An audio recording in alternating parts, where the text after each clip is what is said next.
بسم الله الرحمن الرحيم 199 تک ہو چکا تھا۔ سورۃ الاعراف آیت نمبر 199 تک ہو چکا تھا۔ ابھی انشاءاللہ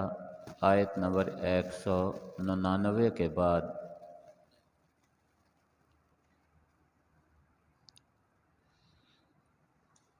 الحمدللہ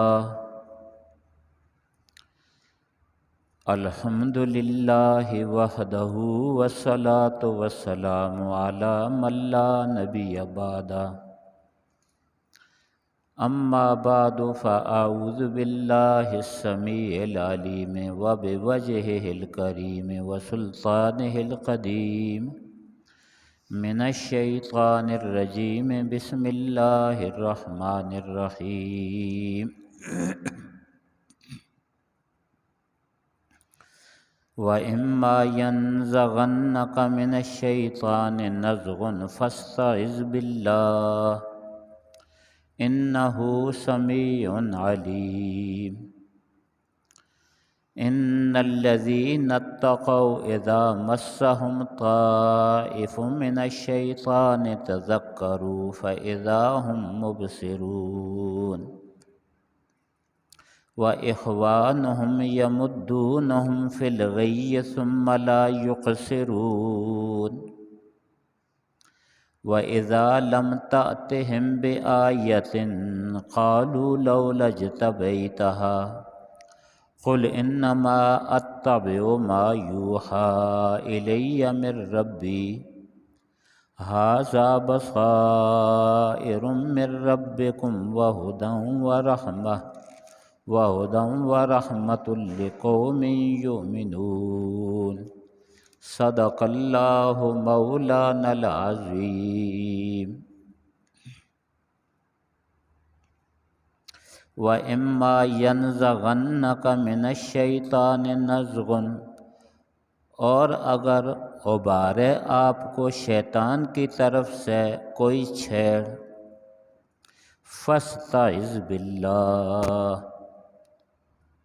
تو اللہ کی پناہ مانگ،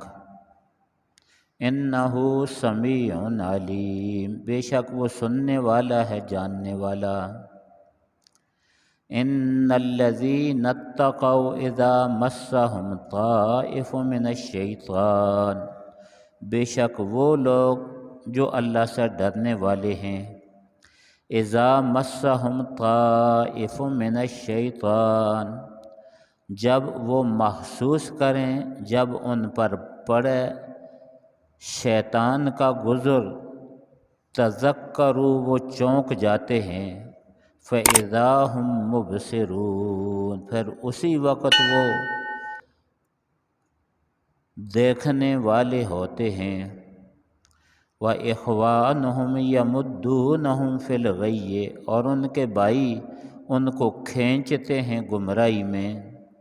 ثُمَّ لَا يُقْصِرُونَ، پھر کمی نہیں کرتے۔ وَإِذَا لَمْ تَأْتِهِمْ بِآيَةٍ، اور جب آپ ان کے پاس نہیں لاتے کوئی معجزہ، کوئی نشانی،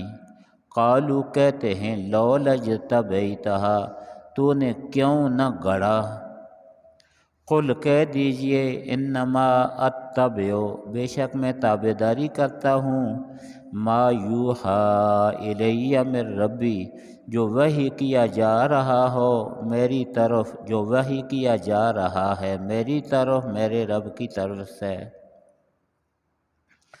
ھذا بصائر من ربکم، یہ سمجھ کی باتیں ہیں تمہارے رب کی طرف سے، اور ہدایت ہے اور رحمت ہے، لقوم یؤمنون، ایمان رکھنے والی قوم کے لیے۔ آمنت باللہ وبآیاتہ،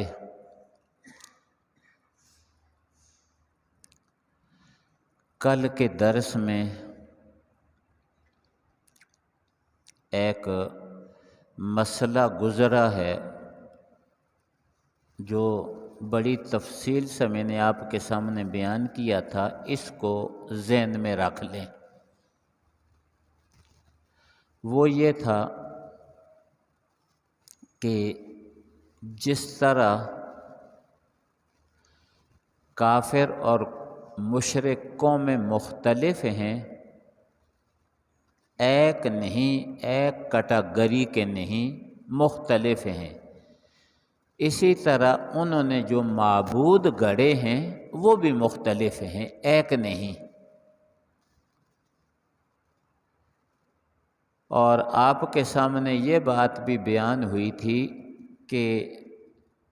مشرکوں کے معبودان باطلہ انبیاء، ملائکہ، اولیاء اللہ، نیک لوگ، برے لوگ، بادشاہ، چاند، سورج، ستارے، سانپ، باقی درندے، یہ سارے مشرکین کے معبودان باطلہ ہیں۔ یہ سارے کے سارے مشرکین کے معبودان باطلہ ہیں۔ جس طرح وہ لوگ مختلف ہیں، انہوں نے شرک اللہ تعالیٰ کے ساتھ جو شریک ٹھہرایا تو وہ بھی مختلف ہیں۔ یہ بات ہو ذہن میں رکھیں۔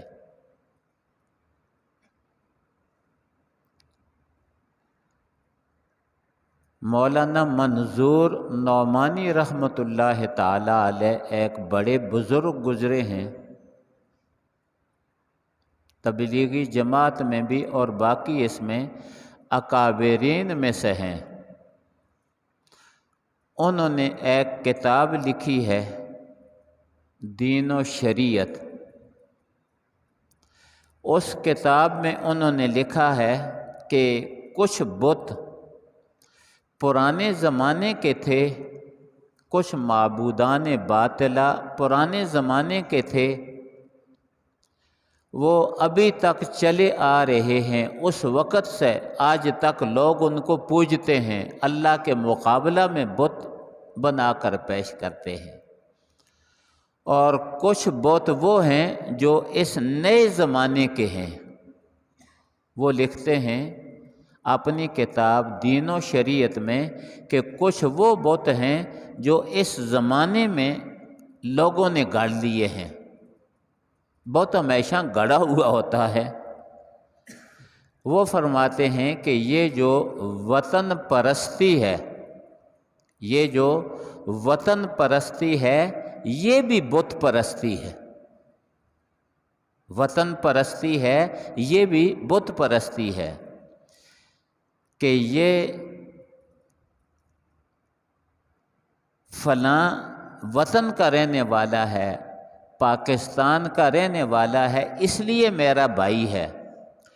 اور وہ ہندوستان کا رہنے والا ہے، وہ میرا بھائی نہیں۔ یہ افغانستان کا رہنے والا ہے، میرا بھائی ہے، اور یہ چائنا کا رہنے والا میرا بھائی نہیں ہے۔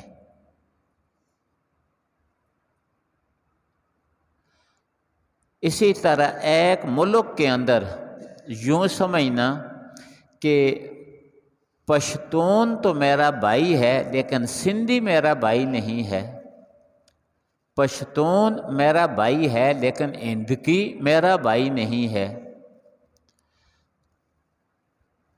پشتون تو میرا بھائی ہے لیکن پنجابی میرا بھائی نہیں ہے۔ یہ چیز، یہ بھی شرک ہے، یہ بھی شرک ہے۔ کیوں کہ اللہ تعالیٰ کے نبی صلی اللہ علیہ وسلم نے فرمایا کہ یہ ساری چیزیں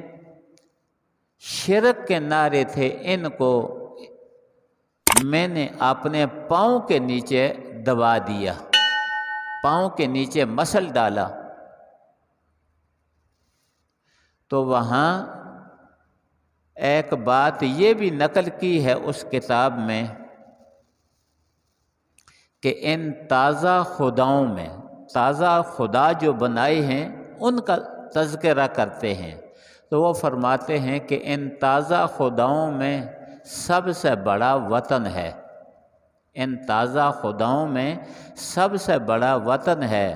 اس کا جو پہراہن ہے مذہب کا وہ کفن ہے، کہ جو اس میں پھنس جاتا ہے کہ جی میں قرآن حدیث کو ساری چیزوں کو چھوڑ کر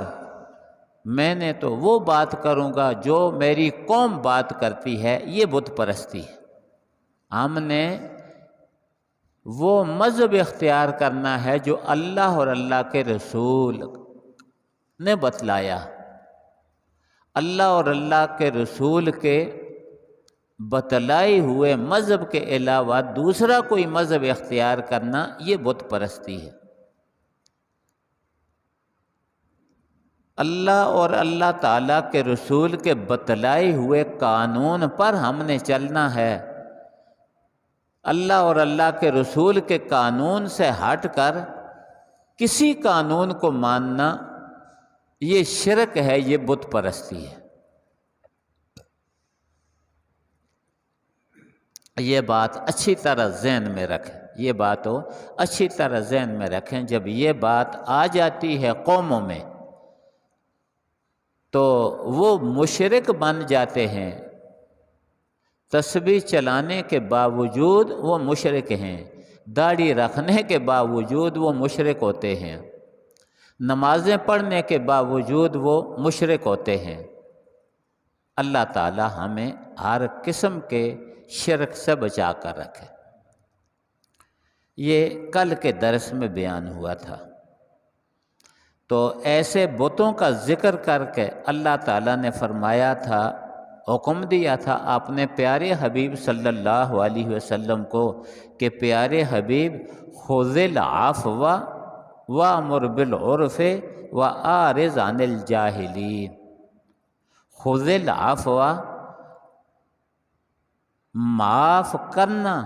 درگزر کرنا اپنی عادت بنا لیں۔ خود کا معنی اس کو مضبوطی سے پکڑ لیں۔ خود کا کیا معنی ہے؟ مضبوطی سے پکڑ لیں، یعنی یہ نہیں کہ کسی وقت کسی کو معاف کر دیا، نہ، ہمیشہ اپنی عادت یہ بنائیں، ہمیشہ اپنی عادت یہ بنائیں کہ جو آپ کو برا کہے، آپ کے ساتھ برا سلوک کرے، اس کو معاف کر دیں۔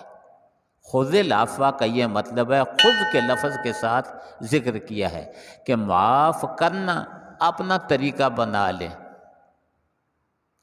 وامر بالعرف، اور اپنا طریقہ بنا دیں نیکیوں کا حکم دینا،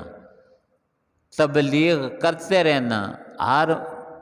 مسلمان بہن بھائی کو، چاہے جس قوم کے ساتھ اس کا تعلق ہو، اس کو نیکی کا حکم دینا، جو اللہ اور اللہ تعالیٰ کے رسول کی رضامندی والی بات ہے اس کا حکم دینا۔ وَأَعْرِضْ عَنِ الْجَاهِلِينَ، اور جاہلوں سے منہ پھیر لینا، یعنی جاہلوں کے ساتھ الجھنا نہیں ہے، جاہلوں کے ساتھ الجھنا نہیں ہے۔ آج جو آیتیں آپ کے سامنے پڑھی ہیں تو ان میں سے 2 آیتوں کے اندر جاہلوں کے ساتھ الجھنے کا نقصان بیان کیا ہوا ہے، جاہلوں کے ساتھ الجھنے کا نقصان بیان ہوا ہے۔ نبی اکرم صلی اللہ علیہ وسلم کو خطاب ہے، اور نبی علیہ السلام کی ساری امت کے لیے خطاب ہے، نبی علیہ السلام کی ساری امت کے لیے یہ خطاب ہے، یہ حکم ہے۔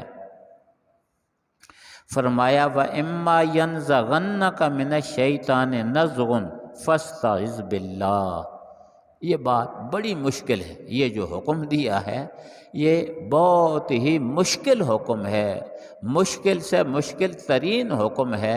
آج کل کے معاشرے میں۔ جو اسلام پر چلے اس کے لیے مشکل نہیں ہے، لیکن آج کل کے ہمارے اس معاشرے میں یہ بہت مشکل ہے۔ فرمایا وَإِمَّا يَنزَغَنَّكَ مِنَ الشَّيْطَانِ نَزْغٌ، اگر شیطان کی طرف سے کوئی چیز آپ کو ابھارے،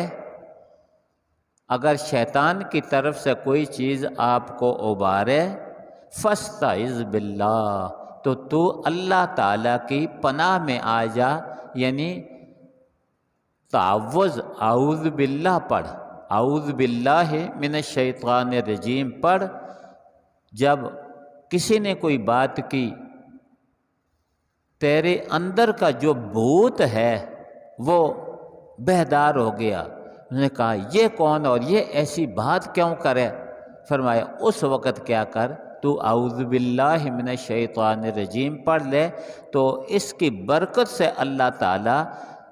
تیری اس ابھار کو، یہ جو شیطان نے ابھارا ہے، ابالا ہے، جو ابھارا ہے اور ابالا ہے اس ہنڈیا کو شیطان نے، وہ ٹھنڈی ہو جائے گی۔ جب ہنڈیا ابلتی ہے اس پر پانی ڈال دو، اس پر پانی ڈال دو تو وہ ٹھنڈی ہو جاتی ہے، جوش اس کا ٹھنڈا ہو جاتا ہے۔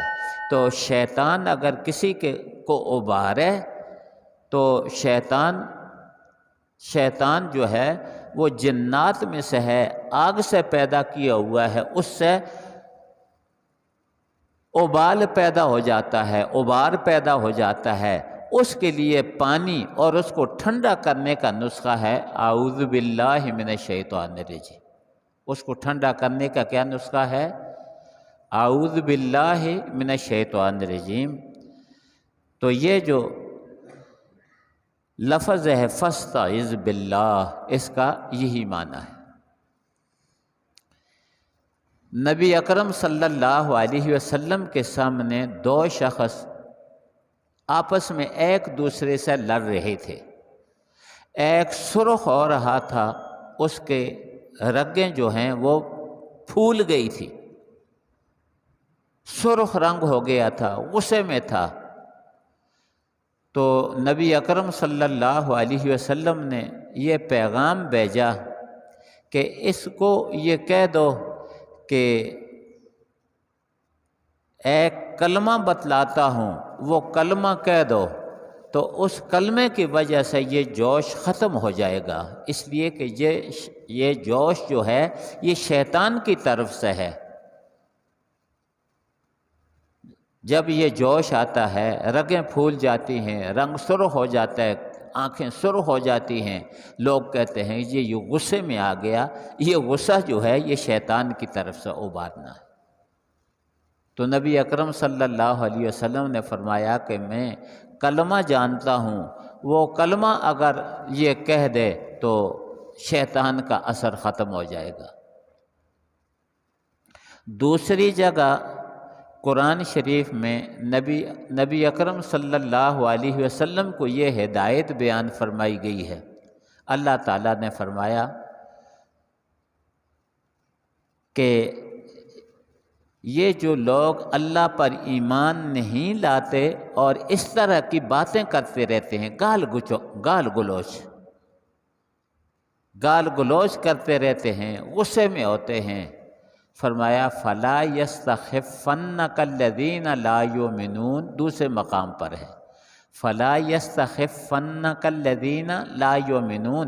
آپ کو ہلکا نہ کر دیں، آپ کو ہلکا نہ کر دیں وہ لوگ جو بے ایمان ہیں، یعنی وہ آپ کو برا بھلا کہیں اور آپ بھی ان کے ساتھ برا بھلا کہنا شروع کر دیں، یہ آپ کا وزن کم ہو جائے گا، ہلکے پھلکے ہو جائیں گے۔ اور جب آدمی ہلکا پھلکا ہو گیا تو اس کو ہر چیز اڑا سکتی ہے۔ تو اللہ تعالیٰ نے فرمایا فَلَا يَسْتَخِفَّنَّكَ الَّذِينَ لَا يُوقِنُونَ یا لا یؤمنون، فرمایا آپ کو ہلکا پھلکا نہ کریں وہ لوگ لا یؤمنون جو کہ ایمان نہیں لاتے۔ تو یہاں بھی اسی چیز کو بیان کیا وَإِمَّا يَنزَغَنَّكَ مِنَ الشَّيْطَانِ نَزْغٌ، اگر شیطان کی طرف سے کوئی چونک پہنچے آپ کو تو فاستعذ باللہ، اللہ تعالیٰ سے پناہ مانگ، اور اللہ تعالیٰ کی پناہ کے جو کلمات ہیں وہ بتلا دیے گئے ہیں کہ اعوذ باللہ من الشیطان الرجیم، اعوذ بکلمات اللہ التامات کلہا من شر ما خلق، اس طرح کے باقی کلمات نبی علیہ السلام نے بتلائے۔ انہ سمیع علیم، بے شک وہ اللہ تعالیٰ سننے والا ہے، جاننے والا ہے۔ جب تم یہ دعا پڑھو گے تو فوراً ٹھنڈک پیدا ہو جائے گی، شیطان کا اثر ختم ہو جائے گا۔ ایک دفعہ نبی اکرم صلی اللہ علیہ وسلم مدینہ منورہ کے ابتدائی دور میں نبی اکرم صلی اللہ علیہ وسلم اپنی تبلیغ کے سفر میں جا رہے تھے، جہاد نہیں شروع ہوا تھا، تو نبی علیہ السلام کا گزر ہوا ایک مجلس سے، جس مجلس میں مسلمان بھی تھے، یہودی بھی تھے، نصرانی بھی تھے، سارے اس مجلس میں موجود تھے۔ تو نبی اکرم صلی اللہ علیہ وسلم نے ان سب کو، چونکہ تبلیغ کا سفر تھا، ان سب کو سمجھانا شروع کیا۔ تو عبداللہ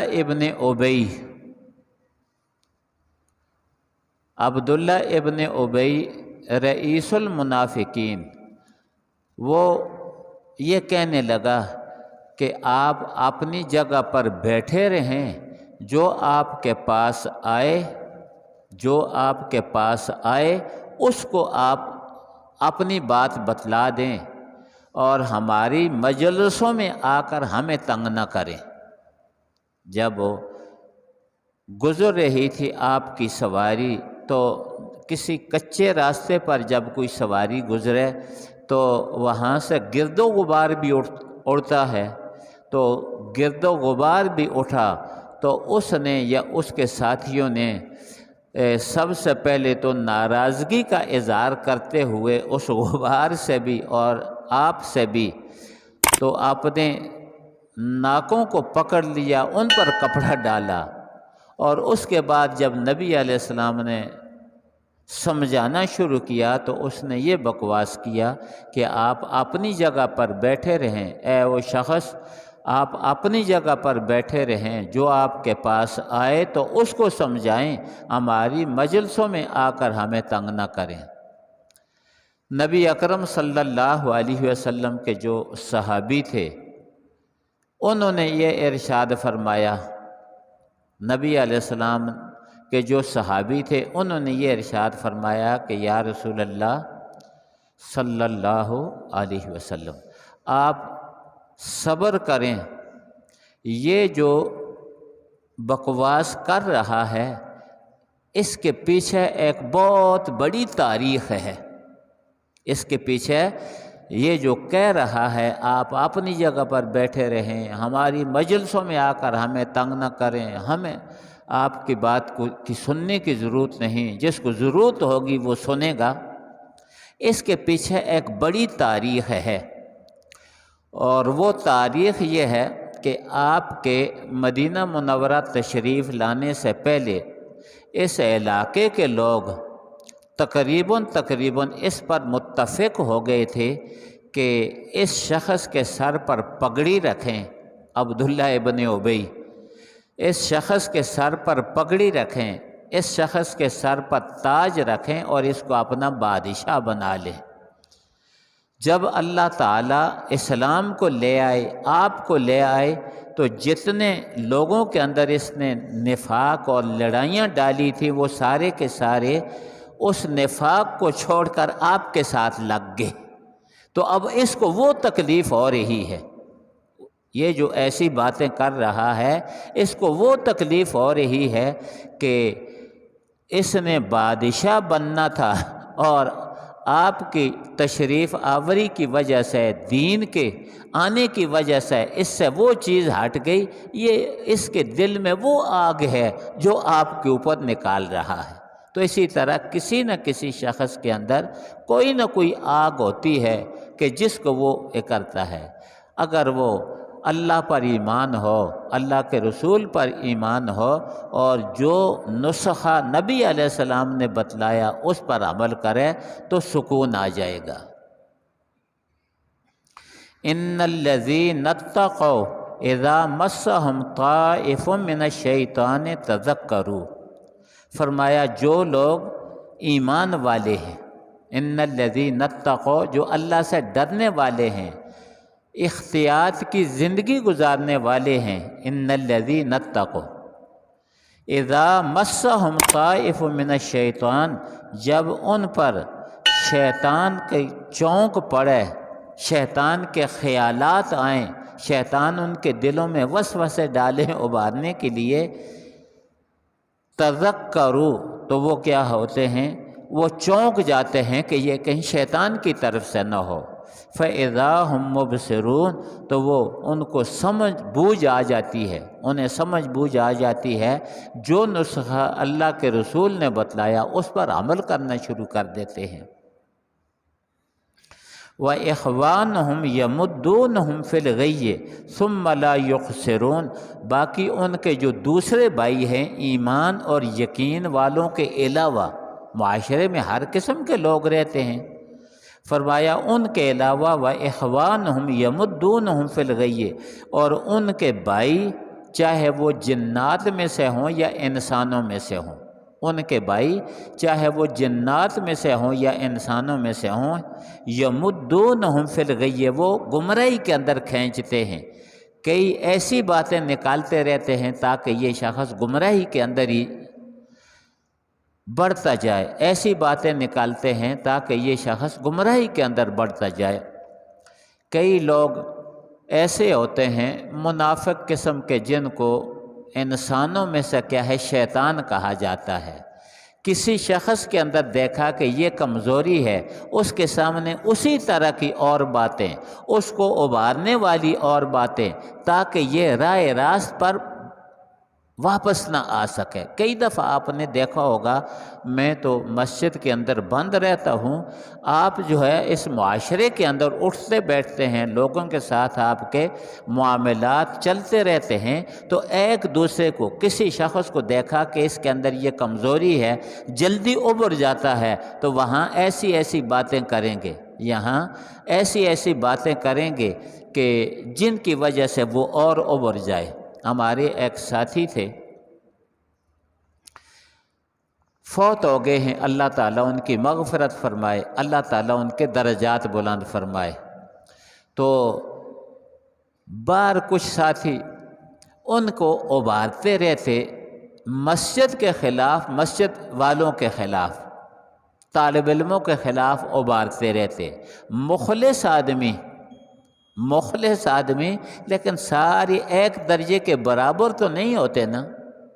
سمجھ میں سارے ایک درجے کے برابر نہیں ہوتے، مخلص آدمی، اور اس کے ساتھ جب دوسرے آ کر میٹھی میٹھی باتیں کریں، یہ ہوا، یہ ایسے ہو گئے ہیں، یہ ایسے فلاں ہے، ان کا چلنا پھرنا ایسا ہے، وہ آ کر ان کو ڈانٹنا شروع کر دے، اور جو اس چیز کو سمجھتے تھے کہ اس کے پیچھے فلاں فلاں فلاں فلاں منافق ہیں، وہ سمجھائیں، وہ سمجھاتے رہیں، اور آگے سے مقابلہ نہ ہو، آگے سے مقابلہ نہ ہو۔ جب آگے سے مقابلہ نہ ہو تو جہاں کے تھے وہیں ٹھنڈے ہو جاتے۔ جو اگلوں کا ارادہ یہ تھا کہ ان کا مقابلہ کروائیں، ایک دوسرے کو کھینچیں، جب ایک دوسرے کو کھینچیں گے پارٹیاں بن جائیں گی، پارٹیاں بنیں گی، دین کا کام نہیں ہو سکے گا، مسجد آباد نہیں ہوگی، مدرسہ آباد نہیں ہوگا۔ اور وہ آدمی اتنے مخلص تھا، وہ آدمی اتنا مخلص تھا کہ جب کہیں اس کا معاملہ ہوتا، عشر وغیرہ کا، زکوٰۃ کا معاملہ ہوتا، تو سب سے پہلے وہ طالب علموں کے لیے ان کا حصہ زکوٰۃ میں سے بھیج دیتا، کہتا کہ جی کسی کو بھیجو کہ یہ کیا ہے زکوٰۃ کے دانے وہ لے آئے۔ لیکن جب دوسری طرف دوسروں کے ہاتھ چڑھتا، اگر وہ مخلص نہ ہوتا، غلط آدمی ہوتا، تو ان پر خرچ بھی نہ کرتا نا، لیکن وہ ان پر خرچ بھی، خیر خواہ بھی، لیکن ابھارنے والے جب ابھارتے تو اللہ تعالیٰ یہ جو انسانوں میں سے شیطان ہیں یا جنات میں سے شیطان ہیں، اللہ تعالیٰ ان سے بھی ہم سب کی حفاظت فرمائے۔ سب کہہ دو آمین۔ اللہ تعالیٰ ان سے بھی ہم سب کی حفاظت فرمائے، مسجدوں کی حفاظت فرمائے، مدرسوں کی حفاظت فرمائے، برادریوں کی حفاظت فرمائے کہ اس سے ایسی چیزوں سے چیزیں ٹکڑے ٹکڑے ہو جاتی ہیں۔ یہ الفاظ دیکھو نا، وَإِخْوَانُهُمْ يَمُدُّونَهُمْ فِي الْغَيِّ، اور ان کے بھائی چاہے وہ جنات میں سے ہوں یا انسانوں میں سے ہوں، يَمُدُّونَهُمْ فِي الْغَيِّ، وہ ان کو کھینچتے ہیں گمراہی میں، ایسی باتیں کرتے رہتے ہیں، ایسا کرتے رہتے ہیں۔ ثُمَّ لَا يُخْسِرُونَ، پھر اس میں وہ شیطان جو ہے وہ کمی نہیں کرتے، اس میں وہ کمی نہیں کرتے۔ اور اس معاملے میں یہ تو میں نے ایک آدمی کا قصہ آپ کے سامنے بیان کیا، کئی ایسے قصے ہیں کہ بعض لوگوں کے سال ہا سال لگ گئے تھے، بعض لوگوں کے سال ہا سال لگ گئے تھے دوسروں کو دین سے ہٹانے میں، دوسروں کو دین سے ہٹانے میں، مسجد کی مخالفت کروانے میں، مدرسے کی مخالفت کروانے میں، مسجد والوں کی مخالفت کروانے میں ان کے کئی سال لگ گئے، 10 12 سال لگ گئے، ایک ایک بات۔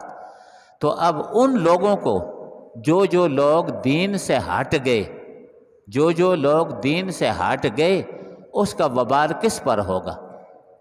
شیطانوں پر ہوگا، ان شیطانوں پر ہوگا وبال جو لوگ اس کی وجہ سے نماز سے رہ جاتے ہیں، کسی کی باتوں کی وجہ سے نماز سے رہ جاتے ہیں۔ اگر کچھ لوگ نماز سے رہ جائیں، ایمانداری سے بتلاؤ کہ نماز رہ جائے نقصان ہے یا نہیں؟ تو جن لوگوں نے یہ نفاق کا بیج بویا ہے، جن لوگوں نے نفاق کا بیج بویا ہے، نفاق کا دانہ ڈالا ہے، کیا ان کو اللہ تعالیٰ نہیں پکڑیں گے؟ ضرور پکڑیں گے اللہ تعالیٰ ان کو۔ تو یہ دیکھو، قربان جائیں قرآن شریف پر، اللہ فرماتے ہیں وَإِخْوَانُهُمْ يَمُدُّونَهُمْ فِي الْغَيِّ، کہ ان کے بھائی ان کو کھینچتے ہیں گمراہی میں، ثُمَّ لَا يُخْسِرُونَ، پھر وہ کمی نہیں کرتے، کھینچتے ہی رہتے ہیں، چھوڑتے نہیں ہیں، ان کو چھوڑتے نہیں ہیں کہ دین کی طرف آئیں۔ اور ان کی ایک مثال یہ بھی ہے کہ کئی لوگ ہوتے ہیں کوئی مجلس قائم کرتے ہیں، کئی لوگ ہوتے ہیں کوئی مجلس قائم کرتے ہیں، آج جی میرے پاس آپ کی دعوت ہے، کہہ دیتے ہیں آؤ دعوت دیجیے، آؤ بیٹھو چائے وغیرہ پئیں گے، آؤ جی بیٹھو کھانا وغیرہ کھائیں گے۔ آگے وہاں کیا ہے، کوئی نہ کوئی بات دین کے خلاف شروع ہو گئی، دین کو گالیاں کوئی بھی نہیں نکالتا، کیونکہ مسلمان تو سارا کچھ برداشت کر سکتے ہیں، دین کی گالیاں نہیں برداشت کر سکتے، لیکن ایسے رنگ میں وہ پیش کریں گے، ایسے رنگ میں وہ پیش کریں گے کہ دوسرے آدمی کو اس کی فکر نہیں ہوگی۔ چائے پر بلا لیا، سگریٹوں کے لیے بلا لیا، پہلے زمانہ میں چلم ہوا کرتی تھی سگریٹ کی جگہ، تو اس چلم کے لیے حجروں میں لوگ کیا ہے جایا کرتے تھے، صرف کس کے لیے؟ صرف چلم کے لیے، اور اس چلم پر کیا ہے آ گئے۔ آج کل کیا ہے، نئے مشروبات ہیں، قہوے ہیں، اس مجلس میں بلایا، مجلس میں بلا کر کیا ہے دین کے خلاف باتیں۔ یہی اسی چیز کو اس آیت کریمہ، آیت نمبر 101 اور 102 سورہ اعراف کی اس آیت میں اسی چیز کو بیان کیا، وَإِخْوَانُهُمْ يَمُدُّونَهُمْ فِي الْغَيِّ ثُمَّ لَا يُقْصِرُونَ وَإِذَا لَمْ تَأْتِهِمْ بِآيَةٍ۔ یہ جو آیت کریمہ ہے اس کا تعلق جو ہے نبی اکرم صلی اللہ علیہ وسلم کے، باقی اس سے ہے، انشاءاللہ اس کی تفسیر پھر بیان کروں گا۔ وآخر دعوانا ان الحمد للہ رب العالمین۔